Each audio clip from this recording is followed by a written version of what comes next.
ত্রয়োদশ জাতীয় সংসদ নির্বাচন ও গণভোটে সম্ভাব্য প্রার্থীদের মনোনয়নপত্র যাচাই বাছাই কার্যক্রম আজ শেষ হচ্ছে। ৩০০ সংসদীয় আসনে রিটার্নিং কর্মকর্তাদের মাধ্যমে চলমান এই কার্যক্রম শেষে কতটি মনোনয়নপত্র বৈধ এবং কতটি বাতিল হয়েছে সেই সংক্রান্ত চূড়ান্ত তথ্য প্রকাশ করবে নির্বাচন কমিশন। কাল থেকে প্রার্থিতা বাতিলের রিটার্নিং কর্মকর্তার সিদ্ধান্তের বিরুদ্ধে ইসিতে আপিল শুরু হবে। রিটার্নিং কর্মকর্তা বা সহকারী রিটার্নিং কর্মকর্তার সিদ্ধান্তের বিরুদ্ধে ৫ থেকে ৯ জানুয়ারি পর্যন্ত নির্বাচন কমিশনে আপিল করা যাবে, আর এরপর ১০ থেকে ১৮ জানুয়ারির মধ্যে আপিল শুনানি নিষ্পত্তি হবে।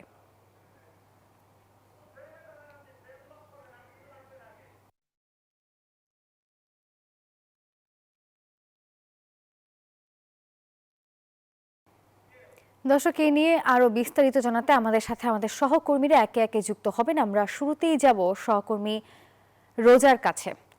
মাহতাব রোজা, নিশ্চয়ই আপনি আমাকে শুনতে পাচ্ছেন, জানাবেন আপনার ওখানে সর্বশেষ কি পরিস্থিতি আপনি দেখতে পাচ্ছেন?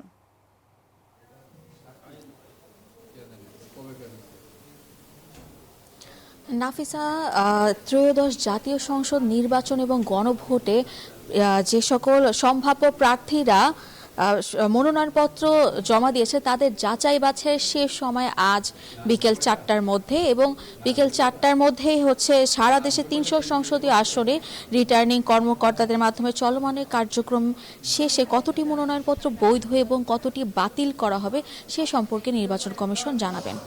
এবং আরেকটি বিষয়, রিটার্নিং কর্মকর্তাদের এই সিদ্ধান্তের বিরুদ্ধে আগামীকাল থেকে অর্থাৎ ৫ই জানুয়ারি থেকে ৯ জানুয়ারির মধ্যে আপিল করতে পারবেন, এবং আপিলের নিষ্পত্তি হবে ১০ জানুয়ারি থেকে ১৮ জানুয়ারির মধ্যে। এবং ইতিমধ্যেই নির্বাচন কমিশন থেকে সংশ্লিষ্টদের চিঠি দিয়ে জানিয়েছে কিভাবে আপিল করা যাবে এই বিষয়ে।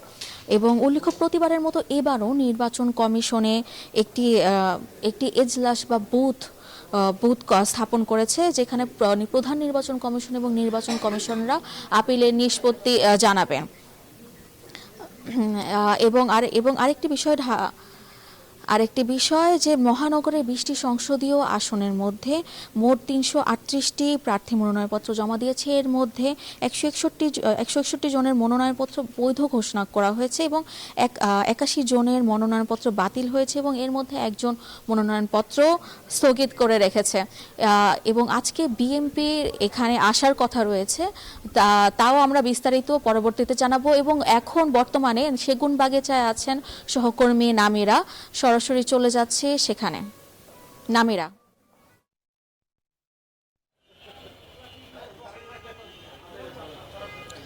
ধন্যবাদ রোজা আপনাকে। ত্রয়োদশ জাতীয় সংসদ নির্বাচনের প্রার্থিতা প্রত্যাহারের সময় কিন্তু আগামী ২০শে জানুয়ারি এবং শেষ হবে, এবং প্রতীক বরাদ্দ করা হবে ২১শে জানুয়ারি। শুধু তাই নয়, আমরা একটা বিষয় আরেকটু অবগত করতে চাই। প্রতিবারের মতো এবারও কিন্তু নির্বাচন কমিশন সচিবালয়ে বুথ এবং একটি এজলাস কক্ষ সেটি স্থাপন করা হবে, এবং সেখানে প্রধান নির্বাচন কমিশনার সহ সংশ্লিষ্ট যারা আছেন তারা কিন্তু আপিলের নিষ্পত্তির রায় দিবেন। এছাড়াও আরও কিছু ইনফরমেশন আমি আপনাদের দিতে চাই, সেটা হচ্ছে ঢাকা মহানগর ২০টি সংসদীয় আসনে মোট ২৩৮টি প্রার্থী মনোনয়নপত্র জমা দিয়েছেন। এর মধ্যে ১৬১ জনের মনোনয়নপত্র বৈধ এবং ৮১ জনের বাতিল, একজনের স্থগিত রাখা হয়েছে। এছাড়া একজন প্রার্থী ইতোমধ্যে প্রার্থিতা প্রত্যাহার করেছে। যেমনটা আমি এর আগেও বলেছি, ঢাকা মহানগর ১৩র কথা যদি বলি, ঢাকা মহানগর ১৩ এবং ১৫ আসনের রিটার্নিং কর্মকর্তা ইউনুস আলী জানিয়েছিলেন যে যেসব প্রার্থীরা মনোনয়ন বাতিল হয়েছে তাদের লিখিত আদেশের কপিও দেয়া হয়েছে। প্রার্থী সত্যায়িত কপি নিয়ে ইসিতে আপিল করে বিষয়টি পুনরায় জানানোর জন্য। তো এই ছিল বিভাগীয় কমিশনার কার্যালয়ের সম্মুখে থেকে শেষ তথ্য। এবং এখন আমি চলে যাব আমাদের আরেকজন সহকর্মী চট্টগ্রামে আকরাম আছেন, তার কাছ থেকে অন্যান্য তথ্য জানার জন্য। আকরাম, আপনি যদি আমাদেরকে একটু জানাতেন যে ওখানে আসলে নির্বাচন সংক্রান্ত বিষয় সম্পর্কে।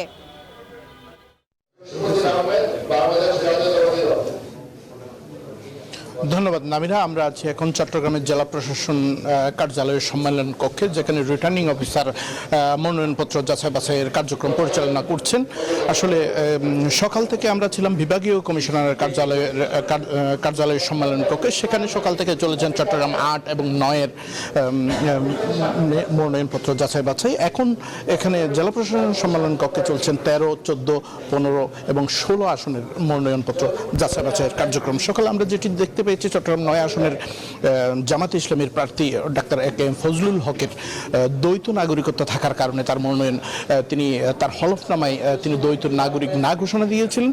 তবে রিটার্নিং অফিসারের কার্যালয় থেকে বলা হয়েছে তিনি দ্বৈত নাগরিক না এবং দ্বৈত নাগরিকত্ব পরিত্যাগ করেছেন, সেই মর্মে কোনো কাগজপত্র তারা পাননি, সেই জন্য তার মনোনয়নপত্র অবৈধ ঘোষণা করেছেন। অন্যদিকে বিএনপির প্রার্থী ছিল সেখানে আবু সুফিয়ানের প্রার্থিতা বৈধ ঘোষণা করা হয়েছে। এরপরে আমরা জামাত ইসলামের প্রার্থী বি.এম.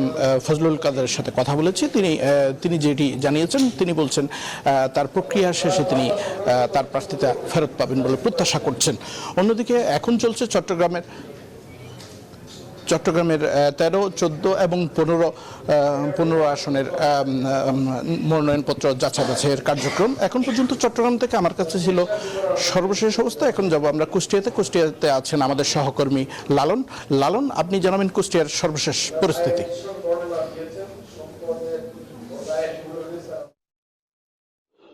ধন্যবাদ আকরাম। আপনি চট্টগ্রাম থেকে যেমনটি জানাচ্ছিলেন, আমি এই মুহূর্তে রয়েছি কুষ্টিয়া জেলা প্রশাসকের কার্যালয়ে। একই সাথে এটি কিন্তু আসলে জেলা রিটার্নিং কর্মকর্তার কার্যালয়। এই একটু জানিয়ে রাখি, কুষ্টিয়ায় 4টি সংসদীয় আসন, এর মধ্যে 3টি আসনের মনোনয়ন কিন্তু ইতিমধ্যেই চূড়ান্তভাবে আসলে যাচাই বাছাই মানে শেষ হয়েছে এবং সেটি কিন্তু ঘোষণা করা হয়েছে। কুষ্টিয়া 1 আসনে 8 জন প্রার্থী মনোনয়ন দাখিল করেছিলেন, তার মধ্যে 2 জনের মনোনয়নপত্র কিন্তু আসলে বাতিল ঘোষণা করা হয়েছে, যদিও তারা আসলে আগামী কাল থেকে অর্থাৎ 5 জানুয়ারি থেকে 9 জানুয়ারি পর্যন্ত আপিল করার সুযোগ পাবেন এবং আপিল নিষ্পত্তি হবে 10 জানুয়ারি থেকে 18 জানুয়ারির মধ্যে। কুষ্টিয়া 2 আসনে একজন প্রার্থী তার মনোনয়ন বাতিল করা হয়েছে এবং বাকি যে 7 জন প্রার্থী তাদের আসলে মনোনয়ন চূড়ান্ত করা হয়েছে। কুষ্টিয়া 3 আসনে 7 জন প্রার্থী মনোনয়ন দাখিল করেছিলেন, 7 জনের মনোনয়নই কিন্তু চূড়ান্তভাবে আসলে মনোনীত করা হয়েছে। কুষ্টিয়া 4 আসন যেটি আসলে বিরতি চলছে, বিরতির পরেই কিন্তু আসলে কুষ্টিয়া 4 আসনের যে মনোনয়ন যারা দাখিল করেছেন সেসব প্রার্থীদের মনোনয়ন কিন্তু আসলে যাচাই বাছাই শেষে কিন্তু জানানো হবে। আমি জেলা রিটার্নিং কর্মকর্তার সাথে কথা বলেছি, তিনি বলছেন যে আসলে এই কুষ্টিয়া 4 আসনের যে প্রার্থীরা রয়েছেন যাদের মনোনয়নপত্র বাতিল হচ্ছে, তারা কিন্তু আসলে আপিলের সুযোগ পাচ্ছেন না। সেই আপিলটি কিন্তু আগামীকাল থেকে অর্থাৎ 5 জানুয়ারি থেকে 9 জানুয়ারির মধ্যে কিন্তু সেই আবেদনটি করতে হবে এবং এই আপিল নিষ্পত্তি হবে 10 জানুয়ারি থেকে 18 জানুয়ারির মধ্যে। তো এই বিষয়ে আসলে আমি যতটুকু জেনেছি প্রার্থীদের সাথে কথা বলে, তারা বলছেন যে যেহেতু মনোনয়ন চূড়ান্ত হচ্ছে, নির্বাচন সামনে, আসলে নির্বাচনের পরিবেশ এবং আইনশৃঙ্খলা পরিস্থিতি যাতে স্বাভাবিক থাকে এবং সকল প্রার্থী যাতে নির্বিঘ্ন নির্বাচনে অংশ নিতে পারে, সেই লক্ষ্যে কিন্তু সরকার এবং নির্বাচন কমিশনকে সেই ব্যবস্থা করতে হবে। এই ছিল কুষ্টিয়া থেকে। একই খবর জানতে চলে যাচ্ছি দিনাজপুরে, সেখানে অপেক্ষা করছেন আমার আরেক সহকর্মী পলাশের কাছে।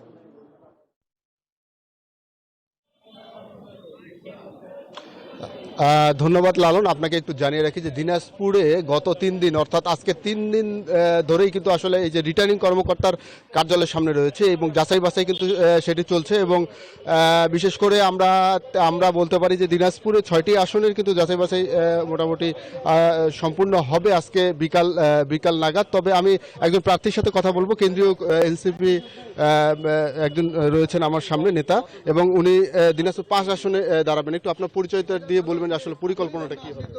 জি, আমি ডক্টর মোহাম্মদ আব্দুল আহাদ।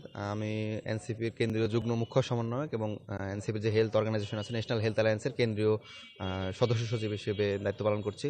এবং আমাদের পরিকল্পনা যে দিনাজপুর 5 আসন, আপনারা জানেন যে আমাদের 12 দলীয় একটা জোট হয়েছে এবং সেই জোটের প্রার্থী হিসেবে আমরা সারা বাংলাদেশে 30টা আসনের সমঝোতা হয়েছে এবং 30টা আসনের মধ্যে দিনাজপুর 5 একটি এবং আমরা আজকে 4 তারিখ যাচাই বাছাই সহ জেলা প্রশাসক এবং জেলা রিটার্নিং অফিসার মহোদয়ের উপস্থিতিতে আমার জাতীয় নাগরিক পার্টির প্রার্থী হিসেবে বৈধ ঘোষণা করেছে এবং আমরা আমাদের যত ফুল ফোর্স আছে পুরোটা নিয়ে যে 1.5 বছর ধরে কাজ করেছি এবং এখনও আমরা মাঠে আছি। আমরা আমাদের যে ইশতেহার আছে দিনাজপুর 5-এ যে স্বাস্থ্য ব্যবস্থা আছে সেটাকে একটু আমূল পরিবর্তন করতে চাই।